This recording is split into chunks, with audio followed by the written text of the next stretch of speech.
Olá a todos, estamos aqui novamente no Biologia em Rede, entre biólogos, proposta de projeto de ensino da Universidade Federal de Rondonópolis.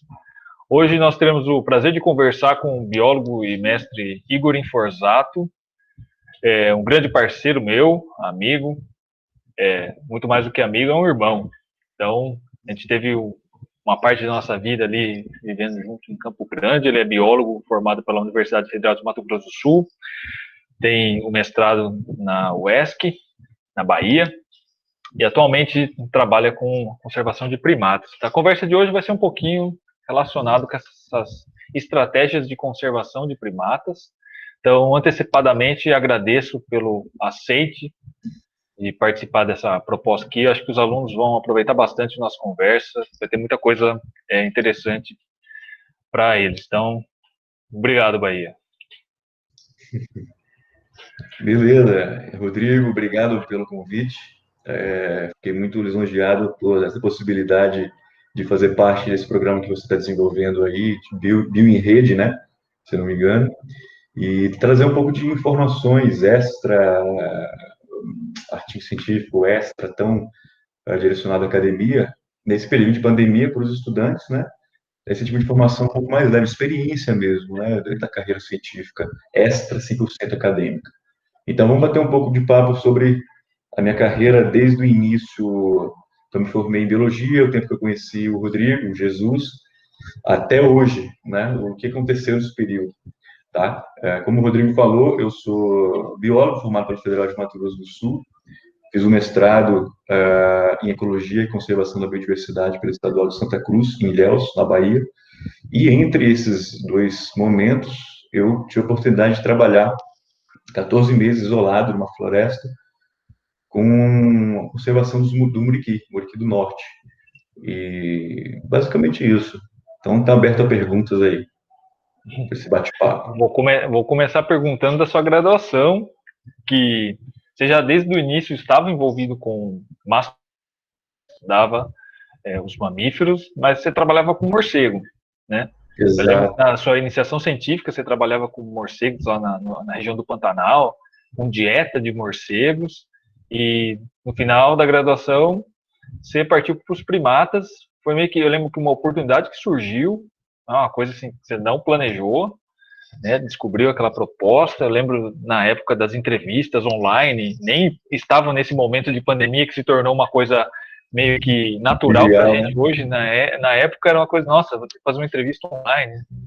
Então, assim, o primeiro passo foi como que você começou a gostar dessa área. Você sempre foi de mato, né? Ia para campo, coletava material. Exatamente. E como se deu esse início lá na sua graduação com os morcegos, e depois a gente pode começar a falar um pouquinho dos muriquis, antes da proposta do seu mestrado, e mais essa vivência mesmo na área de conservação mesmo, do trabalho de campo. Mas a gente chega lá ainda.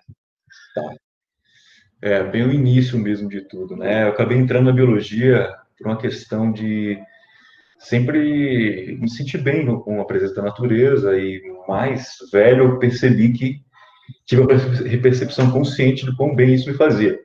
E aquela coisa de escolher uma profissão, o privilégio de poder escolher uma profissão, eu escolhi fazer biologia. Logo no primeiro ano, eu fiz estágio com várias coisas diferentes, mosca, planta, várias coisas, até que eu cheguei dos morcegos, né? Então, aí foi o primeiro contato com mamíferos, com os quirópteros, e foram 3 anos praticamente trabalhando com frugivoria, dispersão de sementes por esses animais no Pantanal. Desenvolvi a minha monografia com esse tema. E o que aconteceu foi que no 4º ano, depois de defender o TCC, eu tinha uma única certeza: é que eu não queria fazer o mestrado direto. Era o caminho mais fácil, porque eu já estava na Universidade Federal de Mato Grosso do Sul, que oferecia um mestrado bem conceituado em ecologia, que era a área que eu tinha mais gostado durante a graduação. Era mais fácil seguir esse caminho, mas eu estava um pouco já não tão contente com a academia, eu queria ter alguma experiência fora. Só que, para isso, eu teria que conseguir formas de conseguir um trabalho novo que fosse rentável, né?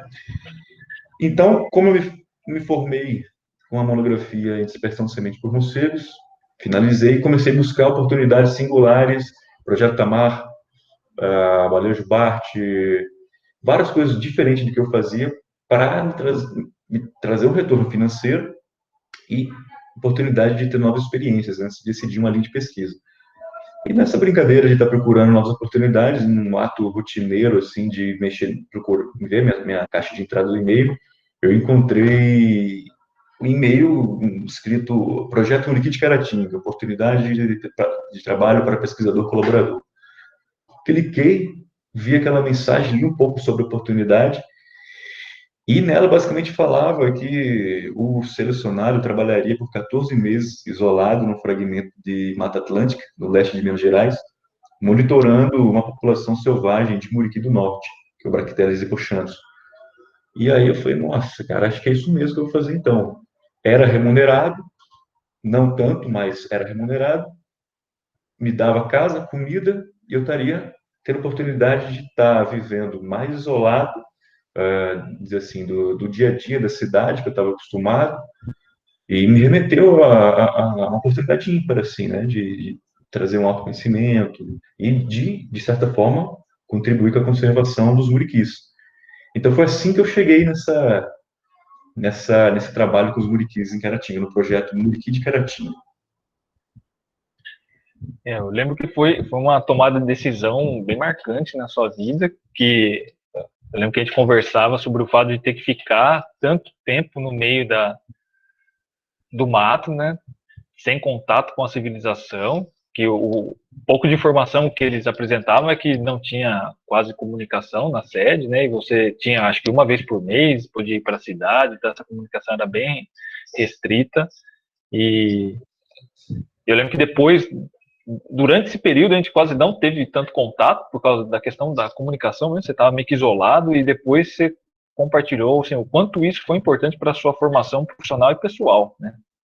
Eu acho que é Não, interessante você contar um pouquinho a sua vivência, primeiro, profissional, de ter ingressado nessa proposta, de fazer parte desse projeto, de ter participado, né? O quanto que você aprendeu, que você saiu de um universo que você já dominava, que era os morcegos, tinha uma certa bagagem sobre o assunto, e começou a trabalhar com macacos. Então, eu lembro que você contava suas experiências de ter que chegar, ficou um tempo de treinamento, né, com o pesquisador anterior que estava lá, e depois a gente pode falar um pouco na própria questão pessoal, no crescimento e conhecimento pessoal que você teve durante esse tempo de isolamento. Eu acho que agora, durante a quarentena, você deve estar tirando de boa, porque você fez uma quarentena forçada lá, né, no projeto. sem dúvidas. Bom, trabalhar no projeto Muriqui de Caratinga, todo esse contexto que você bem colocou, é uma coisa realmente muito marcante na minha vida. É como se fosse minha vida antes projeto Muriqui de Caratinga, depois projeto Muriqui de Caratinga, né? Quando eu soube dessa oportunidade, a única coisa que eu tinha lido sobre isso foi algumas informações sobre a coordenadora desse projeto, que é a Karen Barbara Strayer, que ela começou esse projeto lá na década de 80, então um projeto de longo prazo. Quando eu fui participar desse projeto, em 2011, 2012, só para usar a data, era quase aniversário de 30 anos de existência desse projeto, né? E eu só tinha lido um pouco sobre isso num livro, O Canto do Dodô, que é um livro famoso, né, para quem da biologia deve conhecer, do David Quillman, se eu não lembro o autor. E aquilo também já me trouxe mais gana de viver essa experiência. O fato é que, vou estar passando umas imagens aqui para falar sobre isso. Aqui nessa imagem a gente está olhando um muriqui fêmea com um filhote, tá? Mais um pouco aqui para ilustrar essa vivência. E como você falou, o primeiro período é um período de seleção, de treinamento dos selecionados, né? Então, eu cheguei nessa floresta, isolado mesmo da civilização, onde eu, para poder, não tinha internet na época, muito menos WhatsApp, para poder fazer um telefonema, a forma mais rápida era eu ir de bicicleta uns 8 quilômetros para um vilarejo lá perto do Orelhão, que é em Fila de Orelhão, e a cidade só tinha 2 orelhões, quando não estava quebrada. E a outra opção era só 2 vezes por mês, a gente podia ir para a cidade para fazer a manutenção do projeto, comprar combustível, poder usar a internet, falar com a família.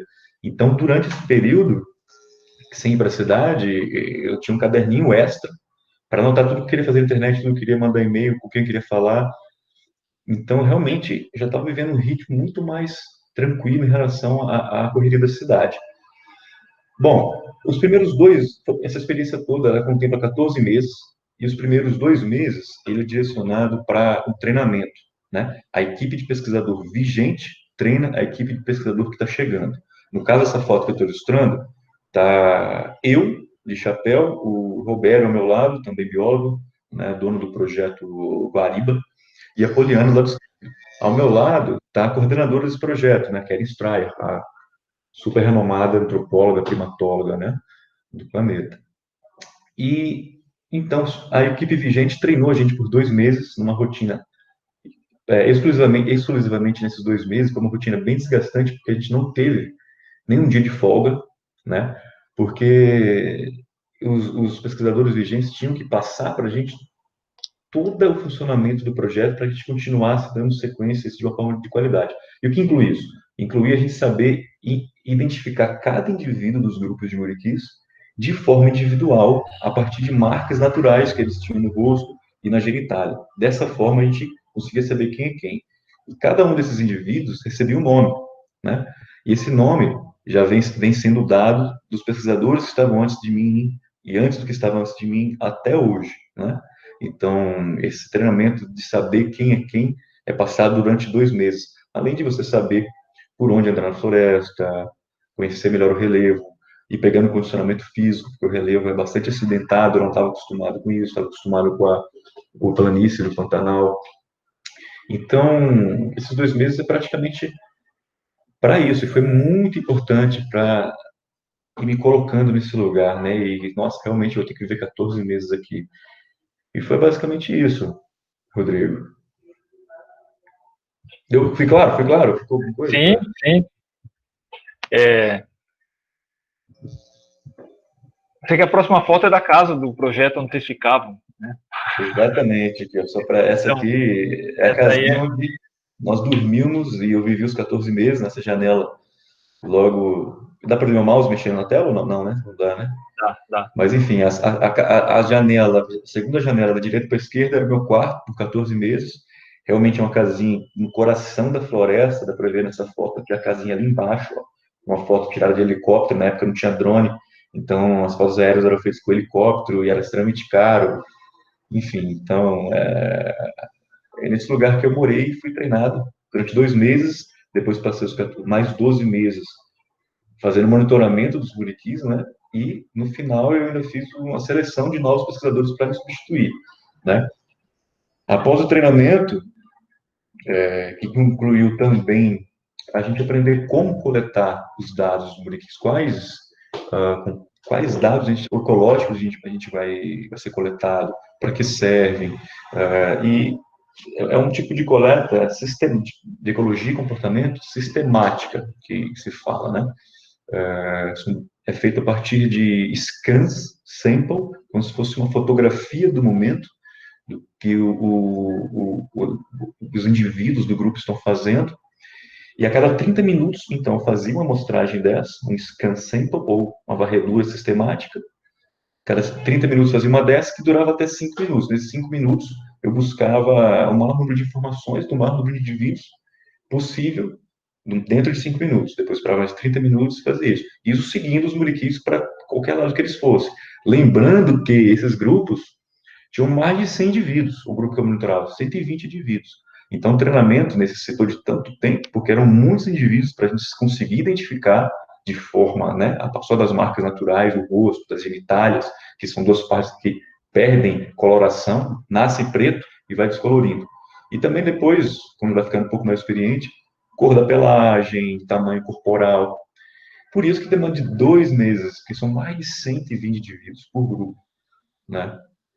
E E você foi conseguir isso. identificar cada um deles, né? Por exemplo, aqui, ó. Sabia nome, aí, ó, provavelmente você sabe quem é esse, ainda lembra, né? Exatamente. Isso aqui a gente chamava de Fidel Castro.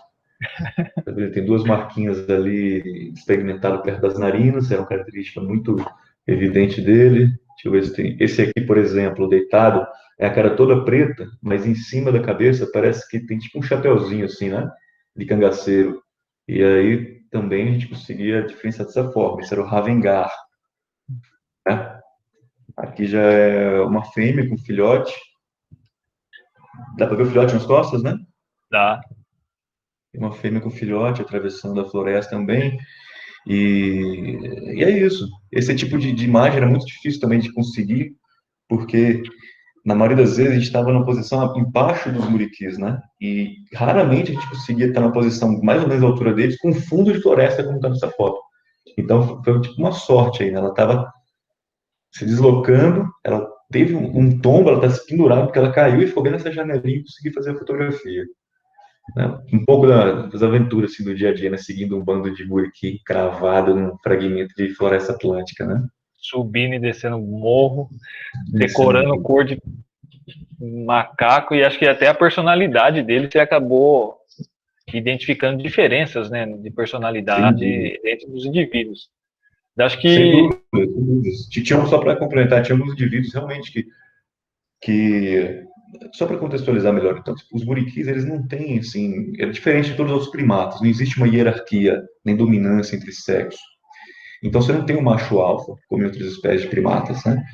Mas você percebia que alguns indivíduos eram mais valentes, né? Queriam puxar o grupo, enquanto outros eram mais periféricos, enquanto outros preferiam andar no meio do grupo. Então, quando eu estava procurando esses animais na floresta, né, encontrava um indivíduo, sabendo quem ele era, eu conseguia já mais ou menos saber se eu estava mais ou menos na ponta do grupo, mais ou menos no meio, ou se estava muito na periferia, por conta dessa questão da gente ir entendendo a personalidade de cada indivíduo, né, com o passar do tempo. Bem isso que e, você falou. e como indivíduo, o que você aprendeu com eles ao longo desses 14 meses que você ficou no meio do mato? Eu acho que essa foi, além, lógico, da experiência profissional e ganho que você teve, acho que a experiência pessoal, né, deve ter sido um ganho extraordinário, e você deve ter aprendido muitas coisas com os muriquis, ou com você mesmo, enquanto você estava lá se analisando, né? Então, acho que, assim, no cenário pessoal, o quanto que você ganhou nessa experiência? Porque eu acredito que, como você falou, um marcador de divisão de águas antes do projeto e depois do projeto, você deve ter entrado um e ter saído o outro, né? Sem dúvidas. Bom, com Pergunta certeza, o profunda e ensinamento. filosófica essa, mas Não, mas sem dúvidas, cara. Eles passam um aprendizado muito grande para a gente. Porque, primeiro, tinha todo esse contexto de você estar isolado na floresta, lidando com solidão, lidando com ansiedade por estar sozinho, saudade da família, saudade de amigos, né? É uma nova realidade. Você está totalmente sozinho, somente na presença dos muriquis durante de 9 a 13 horas diárias, dependendo se era verão ou era inverno. E os muriquis, diferente de todas as outras espécies de primata, é uma espécie pacífica, como eu falei, né? Não tem hierarquia, não tem dominância, e isso faz com que não tenham conflitos, não tenham interações agonísticas, né, em excesso. Então, são animais que se abraçam muito, que sabem dividir bastante o cuidado, o alimento. Então, essa pacificidade foi um grande exemplo para mim de como levar a vida de uma forma mais tranquila, né? E eu acho que ele serve de exemplo para todos nós, né? Eu vejo por isso foi o aprendizado, assim, que um macaco muriqui pacífico, gigante, passou para mim, né? É isso, sem dúvida, esse foi o maior aprendizado deles para mim, né? que eu acho que você tem umas fotos mais para frente do cuidado materno, né, o cuidado parental. Eu lembro que você Exato, comentava que mais de uma fêmea cuidava do mesmo filhote, às vezes, tinha essa coisa colaborativa. Eu acho que isso é um aprendizado para nós primatas também, né? Que se a gente olhar outros grupos sociais dentro dos humanos, como muitos grupos indígenas, os povos tradicionais, isso é muito mais forte neles, né? Tem aquela coisa de cuidado colaborativo, e acho exato, que nesse momento de pandemia está fazendo a gente rever muitas coisas, né? com certeza. Mas uma coisa que, na verdade, não ocorre aqui nos muriquis, que eu vou explicar o porquê, é essa divisão que você falou, Rodrigo. Outros indivíduos do grupo não ajudam o cuidado do filhote. Essa é uma única coisa que não acontece.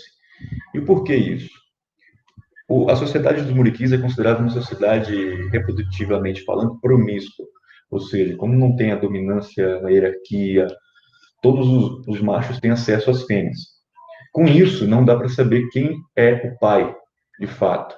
Então, por uma estratégia evolutiva, nenhum macho cuida da prole da fêmea. Então, a fêmea tem que cuidar sozinho do seu filhote, desde o nascimento até ele se tornar independente, e isso dura 3 anos, né? Então, isso, a taxa, falando assim, mas assim, né, a taxa reprodutiva dos buriquis, dentre os primatas do Novo Mundo, é a taxa reprodutiva mais baixa que existe. Até nós, seres humanos, né, se quisermos, uma mulher pode ter filho todos os anos, se ela quiser. Enquanto que os muriquis não tem como. Só a cada 3 anos ela pode ter um novo filho. A não ser que o filhote morra nesse caminho e ela volte a se reproduzir, tá? Então, o que pode acontecer é os irmãos mais velhos, que ainda estão no grupo, cuidar, às vezes ajudar a cuidar, carregar um pouco o filhote dessa fêmea, por exemplo, aqui, né, que está amamentando um filhotinho. Mas isso também não é tão frequente. Porque, por exemplo, uma coisa importante de dar um salve aqui. A comunidade, a população muriqui é uma espécie que a gente chama de os machos são filopátricos. Isso significa o quê? Eles nascem, crescem, desenvolvem e morrem no grupo de origem.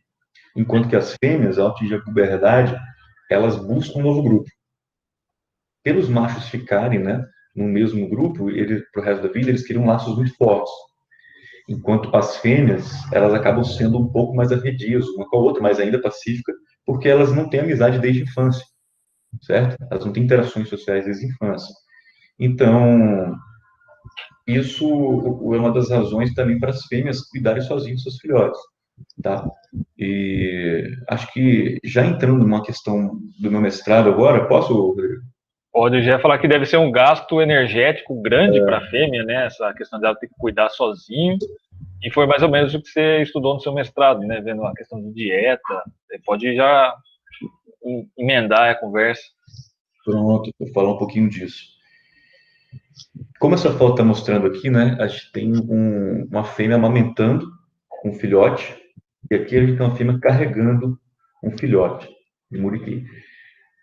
O muriqui, como eu falei, tem a taxa reprodutiva mais lenta dentre os primatas, né? Isso acaba sendo um custo muito grande para uma fêmea poder criar esses filhotes, cuidar desses filhotes durante todo esse período de 3 anos. Os custos associados à reprodução das fêmeas, ele acontece devido a, primeiro ano, a produção e manutenção do leite, como demonstrado nessa foto, aqui, tá? E também, a partir do segundo ano, com o aumento do peso do filhote, um custo muito alto para a fêmea é o transporte desse filhote. Então, o primeiro ano é dedicado ao transporte e alimentação, produção de leite, porém, o filhote ainda é leve, então o custo mais alto é para a produção do leite. No segundo ano do filhote, como está nessa foto aqui, a fêmea já faz o desmame do filhote e o custo energético nutricional aumentado nessa fêmea fica por conta do peso do filhote. Então, alguns estudos mostram que nesse período reprodutivo da fêmea, ela tem suas necessidades nutricionais e energéticas aumentadas em até 5 vezes, né? E por conta disso, eu decidi investigar no meu mestrado como que o período reprodutivo das fêmeas pode influenciar de alguma forma a sua qualidade alimentar, né? Só que para chegar nisso, eu também pensei antes na nossa sociedade humana, né? Porque as mulheres, sempre que estão grávidas, também tendem a ter mudanças de comportamento, seja dormindo mais, descansando mais, se alimentando melhor, evitando comer algumas coisas. Então, eu trouxe esse conhecimento para estudar nos muriquis e fiz essa pergunta, né? Como que o período reprodutivo, né, pode influenciar a qualidade alimentar das fêmeas de muriqui do norte? E aí, só para deixar mais claro, o que eu estou chamando de período reprodutivo são as fêmeas que estão amamentando no primeiro ano de vida do filhote e as fêmeas que estão desmamando o filhote, que é o segundo ano de vida do filhote. Isso representa, então, o período reprodutivo. É nesse momento que os requerimentos nutricionais e energéticos são aumentados até 5 vezes. Né? Enquanto que as fêmeas que não estão em período reprodutivo são as fêmeas que não têm filhote, ou que não estão grávidas e não têm filhote. Né? E com essa minha pergunta, eu tive 2 hipóteses. A primeira está mostrada aqui nesse gráfico, né? No eixo X aqui eu tenho as três categorias, né, amamentando e desmamando, que representa o período reprodutivo, e sem filhote, que representa o período reprodutivo, e no eixo Y, eu tenho como se fosse uma variedade de, mais embaixo, assim, né, itens alimentares de menos, desculpa, menos tempo para comendo, só uma coisa aqui, rapidinho. Pronto, lembrei. No eixo Y, a gente tem aqui embaixo itens alimentares de menor qualidade, e conforme você vai subindo no eixo Y, você tem itens alimentares de maior qualidade.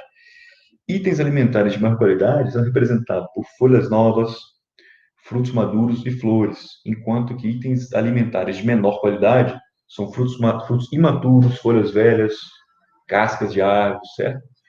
E esses itens de melhor qualidade são mais fáceis de digeridos pelos primatas, tem mais quantidade de proteína, menos tanino, menos compostos secundários que dificultam a digestão, que é o caso dos alimentos de menor qualidade. Então, minha primeira hipótese foi essa, que fêmeas em período reprodutivo iam comer itens de maior qualidade quando comparado às fêmeas que não estão no período reprodutivo. E uma segunda hipótese foi de que essas mesmas fêmeas em período reprodutivo passariam mais tempo se alimentando quando comparado às fêmeas que não estão em período reprodutivo. Foi claro? Deu para entender? Deu. Perfeito. Sim? Sim. Tá. Bom, e aí, o que eu encontrei com isso, né, na minha dissertação, no mestrado? Aqui está a foto de fêmeas no período reprodutivo, né, amamentando e transportando filhote, um custo muito grande associado a isso, por conta da produção de leite, depois do transporte, por cuidar sozinha, por ser 3 anos tendo que ter esse cuidado parental. Então, o que a gente entendeu disso? Desculpa aqui. É que as fêmeas em período reprodutivo, elas realmente não tiveram uma dieta. Desculpa. O que eu encontrei, qual foi o meu resultado, né, dessas duas hipóteses? Para a primeira hipótese, eu encontrei que essas fêmeas em período reprodutivo, elas não tiveram uma dieta de alta qualidade quando comparada com as fêmeas que não estavam em período reprodutivo, tá? E esse comportamento, que foi ao contrário da minha hipótese, ele está evidenciando de forma indireta que alguma coisa está evitando o acesso dessas fêmeas para esses alimentos de maior quantidade energética e nutricional, as folhas novas, os frutos maduros e as flores, tá? E uma das possíveis causas para esse acesso a esses recursos mais energeticamente de valor, não estarem sendo necessário pelas fêmeas, é porque existe um risco de predação muito alto, né, nesse local, na área de vida dos muriquis, né, que foi na RTPN Feliciano Miguel Abdala. Teve um estudo feito antes da minha coleta de dados que mediu a taxa de predação, e não só potenciais predadores. Então, não tinha uma taxa de predação, o número de predações acontecia no tempo, durante um ano, e é realmente muito alta para os filhotes de muriquis. Então, principalmente por jaguatiricas e por onça-pardas. Então, a presença real, né, desses predadores na área pode inibir o acesso dessas fêmeas com filhotes a buscar esses itens de maior qualidade, né? Isso pode ser também enriquecido com o fato das fêmeas que não estão em período reprodutivo, as fêmeas sem filhotes, estarem acessando esses recursos significativamente mais vezes do que as fêmeas em período reprodutivo. Tá? Então, de fato, a presença dos predadores está inibindo o acesso dessas fêmeas com filhote a alimentos de maior qualidade. Outro fator é que, naturalmente, a localização desses itens de maior qualidade, folhas novas, flores, frutos maduros, eles são nos ramos mais apicais das plantas, né? Uma vez que eles são nos ramos mais apicais, as fêmeas têm que se expor mais para buscar esses alimentos, deixando os filhotes mais suscetíveis a serem predados, tá? Além disso, naturalmente na floresta, alimentos de maior qualidade, eles são mais escassos, eles ocorrem menos abundantemente do que o resto dos alimentos, né? Folhas novas, folhas maduras, enfim. Isso faz com que os muriquis, as fêmeas, tenham que gastar mais tempo procurando esses alimentos, forrageando atrás desses alimentos. Uma vez que ela gasta mais tempo forrageando atrás de alimentos, ela tem menos tempo vigiando o seu filhote, cuidando do seu filhote. E isso também torna mais suscetível a ser predado, né? Então, o que a gente concluiu mais ou menos dessa hipótese é que as fêmeas em período reprodutivo, para elas, pode ser vantajoso diminuir o tempo gasto em busca de alimento de maior qualidade, desde que ela se mantenha se alimentando de tudo que ela encontra, tá? Pois, uma vez, né, que o risco associado ao filhote ser predado por um desses predadores ser maior, né, sobrepujar os benefícios de, de buscar uma dieta de maior qualidade, tá? Foi claro até aí? Alguma pergunta Sim. sobre? Certo. E já sobre por que as fêmeas sem filhotes comem com menor qualidade, né? Desculpa. Por que as fêmeas sem filhotes se alimentam com maior qualidade, ao contrário do que eu estava esperando? Que a gente acredita que esse resultado pode ser indicativo de que as fêmeas estão buscando ingerir alta quantidade de alimentos antes de eventos reprodutivos, tá? A fim de armazenar caloria, armazenar gordura, recurso para futuramente poder estar disponibilizando aos poucos isso para o seu filhote, né? É legal também lembrar que existe uma sazonalidade de nascimento lá nesse local que eu trabalhei, né? Os filhotes sempre nascem na época de chuva. As fêmeas sempre os filhotes sempre deixam de ser dependentes na época de chuva. Essa época de chuva tem um boom de recursos. Então, por exemplo, uma fêmea que acabou de não ter um filhote, não é mais dependente dela. Bem quando ela está nesse momento, é um momento que tem um boom de recursos. Então, ela pode, nesse momento, depois de 2 anos e pouco dedicado ao cuidado parental, já é considerada uma fêmea sem filhote. Ela tem uma grande quantidade de recursos para recuperar seus requerimentos nutricionais e energéticos, recuperar sua energia e voltar ao seu período, ao seu ciclo produtivo, voltar a buscar cópula, voltar a buscar parceiros e começar tudo de novo. Então, a gente acredita que é isso. Nós temos que não tem filhote, se alimentam de itens de maior qualidade, justamente para poder juntar caloria, juntar energia para eventos reprodutivos. Além disso, né, uma vez que você otimiza seu forrageio, se alimentando de itens de maior qualidade, você tem mais tempo para outras atividades importantes no grupo, atividades sociais, como buscar novos parceiros, buscar cópulas para se reproduzir, né? É basicamente isso de interessante, assim, na minha dissertação, né?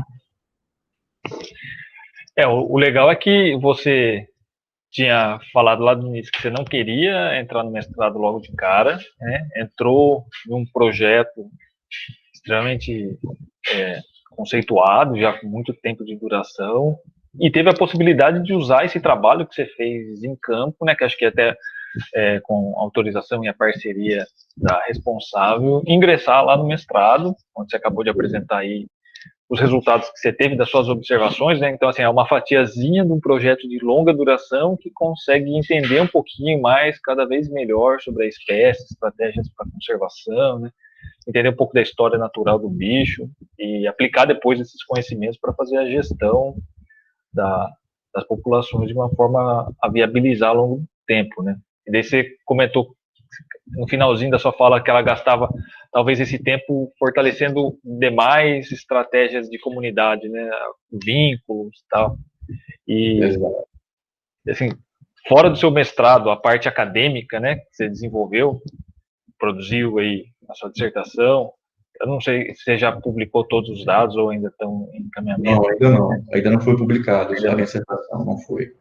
E, assim, o que mais no mestrado você conseguiu, além dessa parte técnica, acadêmica, né? científica, né? Assim, qual a sua experiência? Acho que isso é interessante no nosso campus aqui agora na universidade. Nós não temos um curso de mestrado ainda, mas temos vários alunos que saíram daqui e foram para mestrados em outros lugares, mas em breve a gente espera ter um programa de pós-graduação. Então, fora a vivência acadêmica, né, que isso é meio que óbvio, a gente conseguir pautar o que um aluno consegue agregar, mas assim, a vivência também, o que a gente pode acrescentar nessa experiência.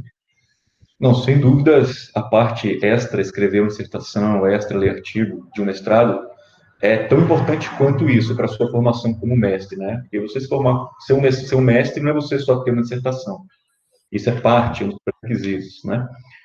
Mas só para também fechar essa ideia que você falou, Rodrigo, realmente é um projeto de longo prazo, o projeto Muriqui de Caratinga, existe um protocolo de dados a ser coletados dali. Depois, com a autorização da Karen Stryer, que é a coordenadora do projeto Muriqui de Caratinga, há 40 anos, você pode selecionar variáveis ecológicas dessas que eu coletei durante os 14 meses e transformar no mestrado, transformar no doutorado, né? Dessas variedade de variáveis que eu pude escolher, eu desenvolvi minhas hipóteses a posteriori, que não é tão indicado em ecologia, quem for fazer ecologia vai aprender sobre isso depois, com essas variáveis de qualidade alimentar e período reprodutivo, tá? Enfim, bom, fez esse fechamento. Agora, como o Rodrigo bem falou, né? No mestrado não só é feito de dissertação, de leitura, de relação. Então, vou pontuar aqui alguns pontos que, para mim, que fizeram realmente valer a pena, o que faz realmente valer a pena você estar no mestrado, né?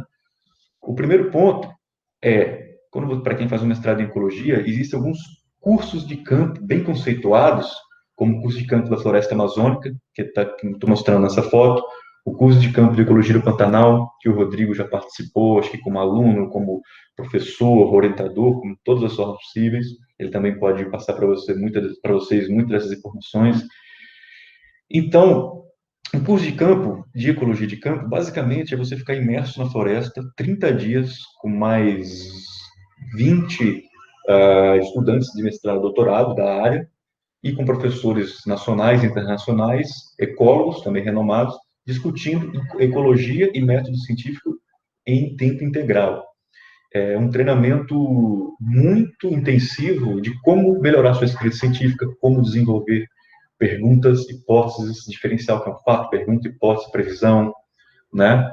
E traz uma grande segurança depois para a sua escrita, o que realmente você deve botar numa introdução, o que realmente deve fazer um resultado, o que é uma variável teórica operacional, traz uma forma, é como se fosse o mapa do tesouro para você ficar tranquilo durante sua dissertação de mestrado. Então, acho que é muito mais indicado para um estudante de mestrado do que de doutorado, tá? Então, isso foi realmente um marco na minha vida, tanto quanto a vivência com os muriquis, né? Foi antes e depois, fazer um curso de campo imerso na floresta amazônica também foi um grande marco. E fez valer muito a pena o meu mestrado. Fora que um curso desse, você faz muitas amizades profissionais, início de colaborações profissionais para o resto de sua vida, e também uma coisa muito importante que você aprende aqui é saber com quem você não quer trabalhar nunca. Então, vale a pena você fazer um curso de campo. É bem concorrido, mas você pegando dicas de quem já participou facilita a sua entrada, sem dúvidas, né? E essa foto ilustra como que é uma rotina ali, né? Computador, barulho de gerador ligado, o dia inteiro lendo, escrevendo e confeccionando as apresentações. Além disso, você tem o privilégio de conhecer paisagens maravilhosas, né? De forma gratuita, né? Esses cursos são gratuitos, desde que você seja selecionado. Trabalhar também no barco, esse curso que eu fiz na Floresta Amazônica, ele foi dividido em algumas etapas em terra firme e algumas etapas aquáticas, né? Aquela primeira foto era uma etapa de terra firme e agora uma etapa no barco. Então, o barco ficava atracado na beira de uma ilha ou mesmo movimento e a gente tinha que ir trabalhando, porque o prazo é curto, você tem que terminar de escrever o seu mini manuscrito, né, para apresentar no final do dia, por exemplo. Então, isso foi muito marcante e fez uma das variáveis assim, mais importantes para ter valido a pena o mestrado. Uma outra coisa foi ter feito uma disciplina de estatística básica com o professor Marcos Vital, que é esse de barba mais magro no centro da foto. Ele é professor da Federal do Alagoas e ele simplesmente tem uma didática que alfabetiza qualquer um a trabalhar com R e trabalhar com univariadas. Foi o que eu aprendi na época, né? Ele também dá esses cursos com multivariadas, mas não foi o que eu fiz na época. Não foi o que foi oferecido para a gente na época, né? Ele foi convidado a dar essa disciplina para a gente lá na UESC mesmo, onde me formei. E isso foi um divisor também para poder ficar mais independente no R, explorar meus dados antes de chegar nos modelos que eu usei. Né? Então, isso foi muito marcante no meu mestrado. Ter passado também por um processo de qualificação, né? Que muita gente fica desesperado pela qualificação, não foi diferente, mas é muito importante que isso aconteça, principalmente ainda no primeiro ano, mas no final do primeiro ano, onde você já teve oportunidade de passar por várias disciplinas, ter amadurecido um pouco mais seu projeto, discutido com o seu orientador, discutido com seus colegas, quem sabe ter feito um curso de campo antes, né? Então, uma qualificação no primeiro ano do mestrado é extremamente importante para você saber o que realmente está indo bem na sua dissertação e o que está indo ruim, para você dar tempo de arrumar. Quando uma qualificação ocorre no final do segundo ano, você não tem tempo hábil para alterar muito o seu projeto. Então, eu defendo muito a ideia de uma qualificação no final do primeiro ano. Tá? E nesse caso, lá da UESC, são convidados professores externos de outras universidades, de diferentes áreas, que nunca viram você participando de uma disciplina, nunca viram o seu projeto, e eles têm, né, recebem o seu projeto alguns dias antes de avaliar. Então, são opiniões muito não tendenciosas, muito imparciais, do que os professores que você está convivendo todos os dias. Então, é extremamente enriquecedor para o processo de mestrado passar pela qualificação. Então, isso, por mais que seja muita pressão na época, hoje eu vejo que realmente é muito importante. Um outro fato muito importante, extra dissertação, né, para fazer valer a pena um mestrado, é você ter a escolha de um bom orientador. E um bom orientador, ele é aquele orientador que se enquadra no seu perfil. Se você é um estudante de mestrado que é workaholic, que quer publicar demais, acha que trabalha acima de tudo, você tem que achar um orientador que tem esse perfil. Se você é um tipo de perfil que não, que além disso tem outras coisas na vida que você quer fazer, outros cursos e tal, você tem que achar um orientador mais seu perfil, entende? Então, eu tive a sorte de ter encontrado o Leonardo Oliveira, que é um cara que trabalha muito, mas é muito humanizado, então foi muito boa a nossa troca, e sem ele, teria sido muito mais difícil a minha dissertação, né? Minha passagem pelo mestrado. Então, é muito importante você buscar dialogar com um seu orientador, com quem você quer que seja seu orientador antes, se abrir, falar qual é o seu perfil, o que você espera do mestrado, para você não ter problemas com isso, que é muito comum existirem problemas ele orientando os orientadores, né? Quando essa conversa não acontece antes, né? E, claro, uma coisa muito importante para mim também foi ter feito o mestrado na Bahia, né? Eu sou baiano, mas estava fora da Bahia há mais de 15 anos, então foi um retorno, assim, para minha terra e foi maravilhoso também poder desenvolver o mestrado de frente para a praia, enfim, isso também é bom ser levado em consideração, onde você vai fazer o seu mestrado, né? E, por fim, extremamente importante, festa. Festa durante o mestrado e doutorado é uma das coisas mais importantes que você tem que participar, na minha opinião. Porque são nesses momentos que você dialoga sobre o seu trabalho, você dialoga sobre outras ideias profissionais e também com coisas não profissionais, e você consegue fazer contatos para trabalhos extra-academia, né? Muitas pessoas que estão na festa já trabalham com consultoria ou têm uma empresa. Então, você ir para a festa, socializar, conhecer gente, quanto mais pessoas conhecerem, melhor, aumenta a possibilidade de um pós-mestrado, caso você não queira, não seja um acadêmico de carteirinha, vamos dizer assim, que queira já emendar o doutorado, para você ter oportunidade de trabalho, né? Todos os meus trabalhos pós-mestrado foram provenientes de conhecer pessoas nas festas. Então, é extremamente importante esse tipo de socialização, né? Fazer contatos. Acho que essa parte você pegou bem dos muriquis, né? Investir um tempo na socialização, né? No cuidado das relações interpessoais, não ficar correndo só atrás de comida, né? Realmente, sim, todas essas experiências de contatos, né? Criar a rede de contatos, sejam de pesquisadores da área e pesquisadores de fora da área, acho que possibilita muita coisa no futuro. Um exemplo é a possibilidade de fazer essa rede de conversas aqui com pessoas de diversas especialidades, de diversos pontos do Brasil, graças a essas relações que são mantidas, seja de trabalho ou de amizade mesmo, das parcerias, né? Então isso realmente é extremamente importante. Só reforçando o que o Bahia colocou da questão dos cursos de campo, de ecologia, e tem cada domínio, cada bioma do Brasil tem um, então assim, tem no Pantanal, na Amazônia, Mata Atlântica, na Caatinga. Na Mata também tem muito renomado, né, no Panamá. Acho que os nossos aqui são uma influência desse do Panamá, se não me engano. Sim, né, começaram ali na região da América Central, com os gringos fazendo esses cursos de campo, e daí, assim, meio que replicou no Brasil, já tem muitos anos, e assim, tem, em todos os biomas tem alguma universidade que faz. E a gente chegou até a fazer uma primeira versão logo que eu cheguei aqui para graduação, um curso de campo de ecologia para graduação, uma semana, deu acho que 8 dias, a gente foi. Assim, alguns alunos aí, talvez, que estejam ouvindo, tenham participado, e acho que vão resgatar um pouquinho da sua fala nessa questão de imersão, lógico, uma versão adaptada para graduação, né?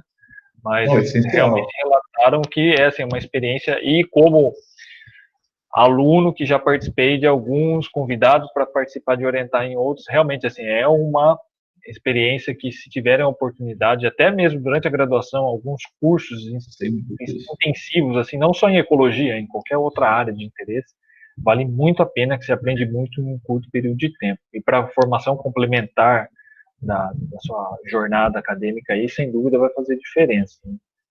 E acho que agora, para a gente já começar a meio que finalizar a nossa conversa, é falar dessa sua última empreitada aí, né, que agora você acabou o mestrado, está em um projeto que acho que saiu dessas conexões aí, né, dessas festinhas, o Bio Brasil, né, também ainda com os primatas, acho que vale a pena falar um pouquinho dele. Certo, foi, né? Aí, bom, devido a essas experiências extra-dissertação, mestrados, festas, como orientador, após o mestrado, consegui fazer algumas consultorias, né, com primatas, né? Voltei a fazer consultoria com morcegos também, então tive uns 2 anos, assim, trabalhando com consultorias ambientais para fins de licenciamento ambiental. Aqui uma foto só para ilustrar um dos trabalhos que eu tive que fazer na Amazônia, né, durante uns 9 meses, 2015, logo depois que eu terminei o mestrado, que eu defendi, que eu pude conhecer uma outra espécie de primata, que é o Suquiropotes agulares, um projeto de monitoramento dessa espécie, sobre a influência de uma mineradora de bauxita na Amazônia. Então, com isso eu tive a oportunidade de, além de trabalhar, me sustentar, conhecer mais a fundo, né, o bioma da Amazônia, conhecer uma diversidade de várias espécies de primatas, o macaco-aranha, que também ocorre lá. Ele é um pouco menor que o muriqui, né? O muriqui, como eu falei no começo aqui da nossa bate-papo, ele é o maior primata das Américas depois da gente, do ser humano, né? E o macaco-aranha, junto com o barrigudo, Lagotrix, é o segundo, é o terceiro maior, né? O terceiro, a gente sendo o primeiro, o muriqui o segundo, e o macaco-aranha e o macaco barrigudo o terceiro, tá? Né? Um pouco lá do trabalho na floresta, e tudo isso me levou a chegar no projeto Bio Brasil, né? O projeto Bio Brasil, que eu trabalho atualmente, é um projeto direcionado à conservação do micro-leão da cara-dourada, né? Ele é um projeto que ele é coordenado e financiado pelo Zoológico de Antuérpia, na Bélgica. Antuérpia é uma cidade na Bélgica, em parceria com o Bicho do Mato e Instituto de Pesquisa de Belo Horizonte, tá? E os recursos são provenientes do governo Flamengo da Bélgica, tá? O que acontece é que esse zoológico, essa instituição de onde origina o projeto do Brasil, existem vários outros projetos de conservação, de gorila, chimpanzé, pelo mundo, babuínos, né? Dentro do zoológico, é escrita uma proposta de projeto de conservação enviada para o governo, essa proposta é avaliada de alguma forma, e se aceita, esses projetos de conservação do zoológico têm um recurso durante 5 anos. E cada 5 anos tem que ser refeito, tá? A minha função dentro desse projeto direcionado à conservação do micro-leão da cara-dourada, né? Eu trabalho sendo coordenador de campo lá, atualmente. Estou lá desde 2017, faz, né, quase 3 anos que eu estou lá. Em setembro vai fazer 3 anos. E como coordenador de campo, uma das minhas principais funções é a organização logística e a coordenação do trabalho da equipe de campo, que é composta por assistentes de pesquisa, assistentes de campo, que desempenham o papel que eu fazia, né, com os muriquis, coletando os dados, que estão lá diariamente, coletando dados sobre ecologia e comportamento do micro-leão da cara-dourada, e também auxiliando na logística dos doutorandos, dos mestrandos, que têm vínculo com o projeto do Brasil, né, discutindo um pouco do projeto, auxiliando coisas que ele tem que fazer, que esses estudantes têm que fazer no campo, facilitando a vida do pós-graduando vinculado ao projeto do Brasil, né? Outra função que eu desenvolvo como coordenador de campo do Projeto do Brasil é 2 vezes por ano organizar um processo de captura desses micos para que a gente possa colocar rádios colares com uma frequência, certo? E fazer a telemetria depois, né? A gente libera os animais no mato, nós temos um receptor e uma antena com uma antena de rádio, um receptor da frequência do rádio que está no pescoço dele, com antena, para poder encontrar esses animais na floresta. E isso é bem diferente do método utilizado lá com os muriquis, que é um método 100% não invasivo. Lá a gente tem que realmente acordar muito cedo, chegar no grupo de muriqui antes deles acordarem, esperar eles acordar, seguir eles durante o dia inteiro, botar eles para dormir e voltar para casa. Se chegar atrasado, perde o grupo e tem que ficar procurando pela floresta por semana, por dias, às vezes até uma semana procurando. Já os micos, não. Comigo já existe um método também seguro, só que mais invasivo, que é esse, que 2 vezes por ano a gente faz a captura para colocar o rádio colar. E poder dar continuidade à coleta sistemática de dados de ecologia e comportamento dos micro-leões da cara dourada. E, por fim, uma das minhas funções nesse projeto é fornecer um material de imagens, né, de vídeos, fotografias, para um banco de imagens do projeto do Brasil e 2 vezes por semana fazer a divulgação científica do campo, da pesquisa, do dia a dia do campo mesmo, no Instagram. Faço a divulgação de segunda e quinta-feira do projeto do Brasil, né? É basicamente isso, né? O projeto direcionado à conservação do mico, né? Esse mico, ele está ameaçado de extinção na classificação da IUCN em perigo, né? Estima-se na natureza em torno de 8 mil a 15 mil indivíduos em vida livre, né? A área que ele ocorre, ele é endêmico da Mata Atlântica brasileira e do sul da Bahia. Então, é um mico-leão baiano, que a gente pode dizer assim, né? E deixa eu ver se tem aqui. Só para dar uma diferenciada dele dos demais espécies que existem de micos, né? São 4 espécies que existem no Brasil, no mundo, na verdade, no planeta. Tem o mico-leão da cara dourada, esse primeiro aí que eu acabei de falar, que é o que eu trabalho, que é o projeto do Brasil direciona os esforços para conservação. Tem o mico-leão dourado, que é o Leucontopithecus rosalia, que é provavelmente o que todo mundo mais conhece, que há mais de 2 décadas, né, 3 décadas, trabalhando com conservação, conseguiram realmente tirar esse animal que estava praticamente extinto para uma situação hoje bem menos vulnerável, mas ainda ameaçadíssimo, né? E esse mico-leão dourado ele ocorre exclusivamente no Rio de Janeiro. O mico-leão preto, que é o Leontopithecus chrysophygus, que ele ocorre na região de São Paulo, no oeste de São Paulo, e o mico-leão da cara preta, que é o Leontopithecus caiçara, que ocorre no extremo leste do Paraná, um pouquinho do sul de São Paulo, né? Então, você quer fazer, Rodrigo, alguma pergunta sobre o Brasil? Posso ir falando? Pode, eu acho que depois você só passar o Instagram para a galera, posso colocar disponibilizado lá para eles acessarem, acompanharem, acho que será interessante. Tá. Mas se tiver mais alguma coisa para falar, fica à vontade. Tá, vai ser bacana, então, comentar um pouco do contexto, né, que o mico-leão da cara dourada, que é o primata atual que eu trabalho, está inserido, né? Só fazendo um paralelo com os muriquis, né, os micos-leões da cara dourada que nós trabalhamos, eles estão inseridos em regiões privadas, né, em fazendas privadas, e não em áreas com algum tipo de proteção, como era o caso da época do muriqui, que era uma RPPN, protegida, sem invasão, sem caça. O cenário do mico-leão da cara dourada é um pouco diferente. Como falei, nós trabalhamos com eles em fragmentos de floresta, pequenos fragmentos de florestas inseridos em propriedades particulares, né, no qual esses fragmentos eles são circundados por diferentes tipos de matrizes de agricultura, seja o cacau, seringa, cupuaçu, açaí, tem chegado também o café, está chegando com força também, uma grande ameaça agora para as florestas, o café chegando do Espírito Santo, chegando no sul da Bahia, então grande parte da floresta está sendo convertida em café por conta desses proprietários, né, particulares, essas áreas privadas, né? Então é um cenário muito mais delicado de se trabalhar, né? Só que tem uma vantagem nisso, né? Os dados obtidos de ecologia, de conservação, de comportamento, eles acabam sendo representando maior afinidade a realidade dessa espécie, tá? E com isso consegue-se ter aplicações mais práticas na conservação, você consegue criar planos estratégicos mais afinados com a realidade dessa espécie, né? Porque a minoria dos indivíduos dessa espécie vivem em áreas protegidas, que é na Rebio de Una, Reserva Biológica de Una. É a única área que existe com proteção governamental que abriga populações de micro-ondas cara-dourada. Porém, a maioria dos indivíduos não vive nessa realidade. Então, o projeto do Brasil transita nessa realidade do micro-ondas cara-dourada, né? Então, é um desafio maior, porque a gente tem que ter um bom contato com os proprietários, no qual proprietários das fazendas onde os micos se locomovem.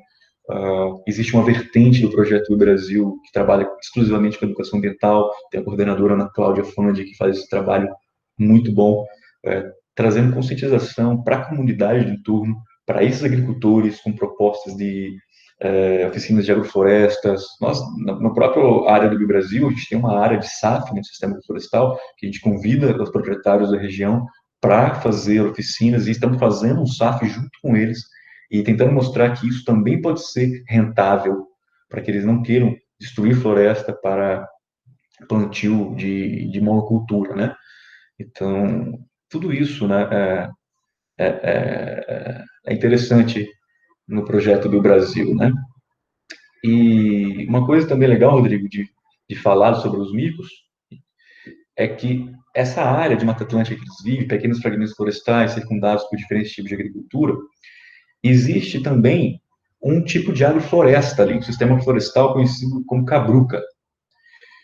A cabruca, ela nada mais é que a floresta, no qual você corta todo o subbosque, você raleia a floresta para o plantio de cacau.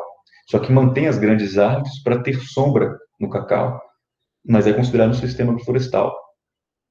Então, você tem basicamente o plantio do cacau em sombra. E acreditava-se que o mico da cara-dourada não tinha a cabruca, certo, como uma área de vida. Acreditava-se que essa área nem era permeável, ou seja, nem conseguia utilizar para ir para os fragmentos, certo?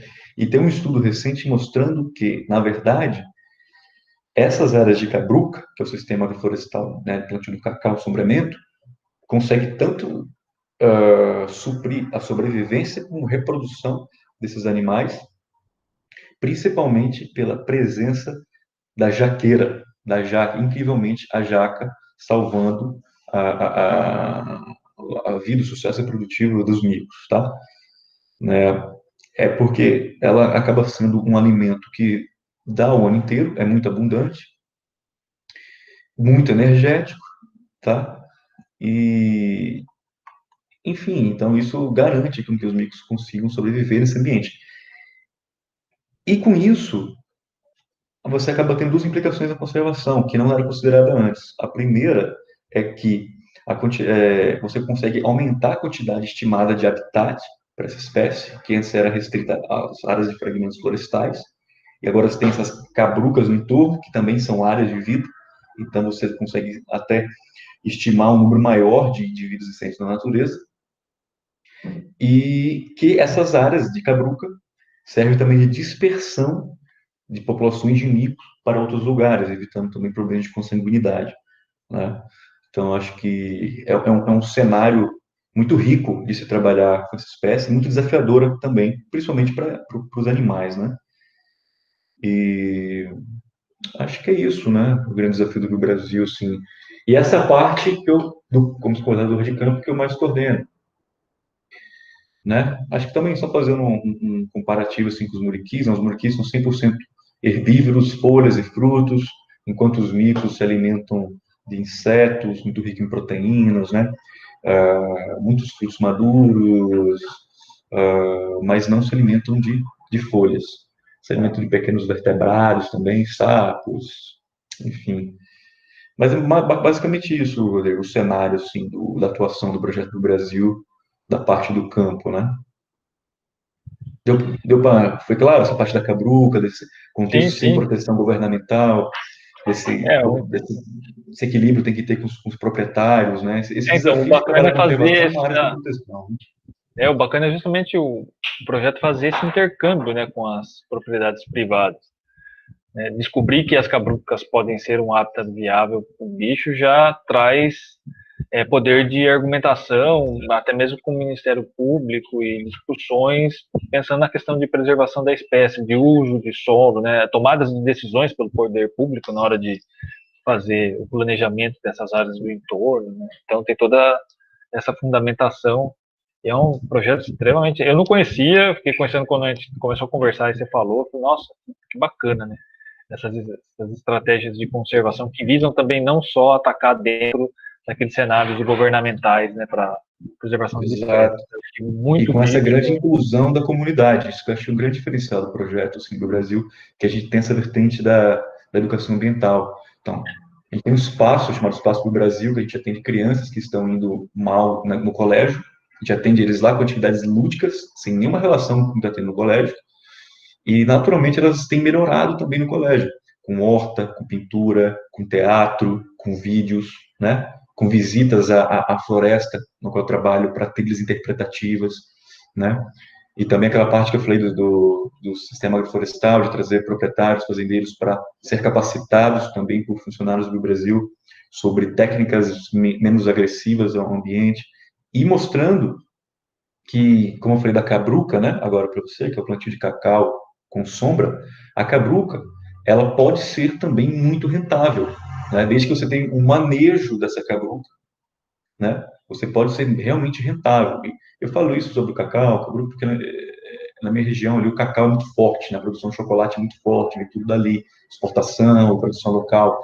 Então, muitos fazendeiros, proprietários, querem tirar as cabrucas e trazer o café, como eu falei.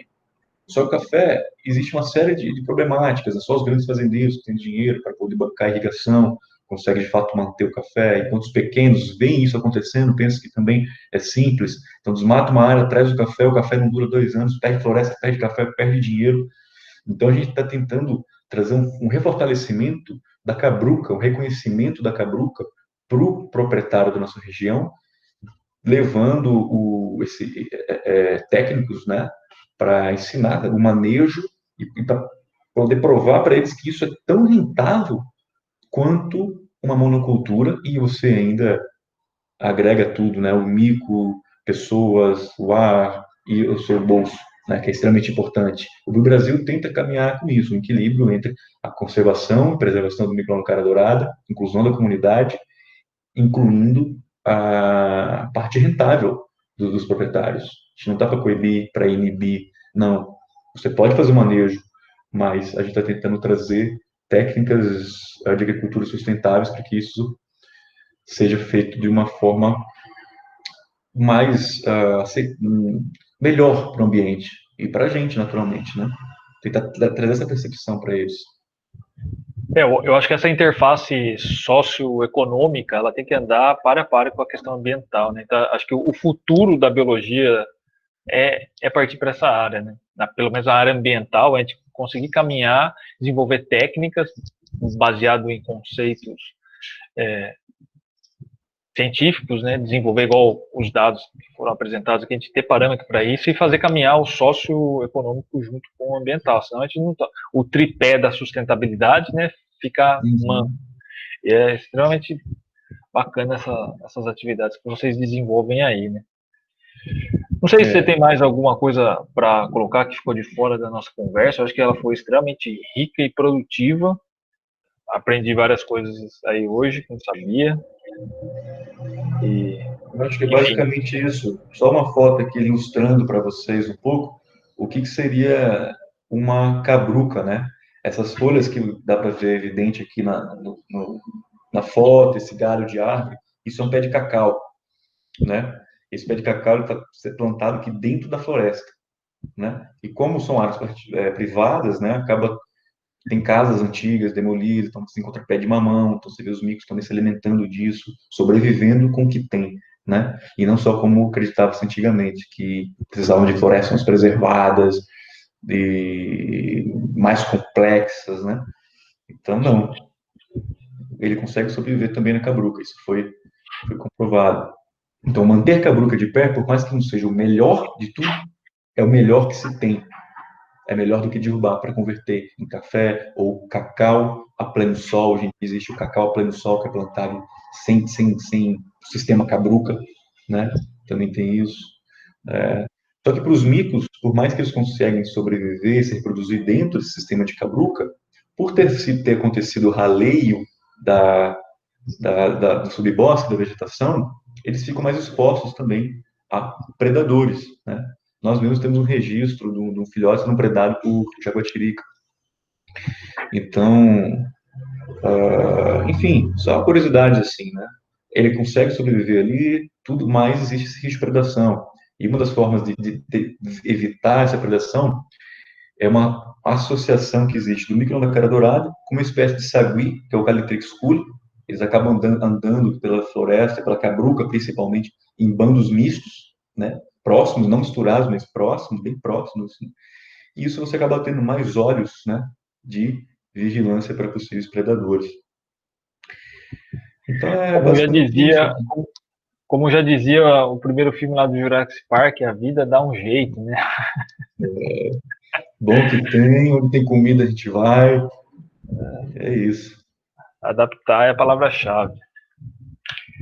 Bem, acho que essa nossa conversa foi extremamente rica. Gostaria novamente de agradecer você ter aceito participar, ter achado um tempo na sua agenda aí, nesse momento de quarentena, esses trabalhos virtuais estão tomando quase todo o nosso tempo, a todo instante reuniões, tudo muito tumultuado, mas certeza que os alunos vão aproveitar muito nessa nossa conversa. Então, novamente, eu deixo o meu muito obrigado aqui por você ter participado aí, ter passado um pouco da sua vivência pessoal e profissional ao longo da sua formação pelos nossos alunos aqui. Beleza, Rodrigo, obrigado. Eu agradeço o convite de participar dessa bate-papo com você aí no BioRedes, né? BioRedes, não é? Biologia em Rede. Biologia em Rede. Foi bem legal mesmo poder falar um pouquinho dessa trajetória de forma resumida, mas tentando colocar alguns pontos que eu acho que seriam legais para os estudantes aí da graduação terem em mente, né? Principalmente para também a mensagem de que existe também formas de você seguir na carreira fora da academia, caso você queira, mas um mestrado acho que é bem importante para você fazer esses contatos nas festas, ter um bom orientador e principalmente aprender a redigir de forma segura a partir dos cursos, né, de campo, entender um pouco mais isso para te dar segurança a depois encontrar trabalhos, né, extra academia. Então, obrigado, né, novamente aí pelo convite e poder mostrar um pouco disso. Espero que realmente vocês aproveitem, deixo aqui meu contato nesse último slide, ali também o nosso Instagram do Projeto Bio Brasil, podem entrar em contato. Anualmente o Bio Brasil abre vagas para mestrandos, doutorandos, vai ser divulgado no Instagram, então fique de olho, ou me escreva no e-mail aí, e se tiver interesse a gente pode até trabalhar em conjunto no futuro. Então, pode mandar estudantes para cá, Rodrigo, se quiser, que a UESC tem um curso de ecologia, tem um curso de genética, tudo conceito CAP 5 e 6, e tem o Bio Brasil aqui para quem se interessa por primatas, e a gente pode fazer essas parcerias. Seria muito bom. Certamente vão aparecer alguns aí interessados em fazer uma visitinha na Bahia. Eu estou te devendo uma visita aí na Bahia ainda, uma hora eu chego aí, você me espere. Bem. Então, te levo para conhecer o trabalho também, fora... Certeza que eu vou querer conhecer o trabalho de vocês. Então, pessoal, é isso. Espero que vocês tenham aproveitado. Se cuidem. Até a próxima. Até a próxima. Obrigado. Um abraço.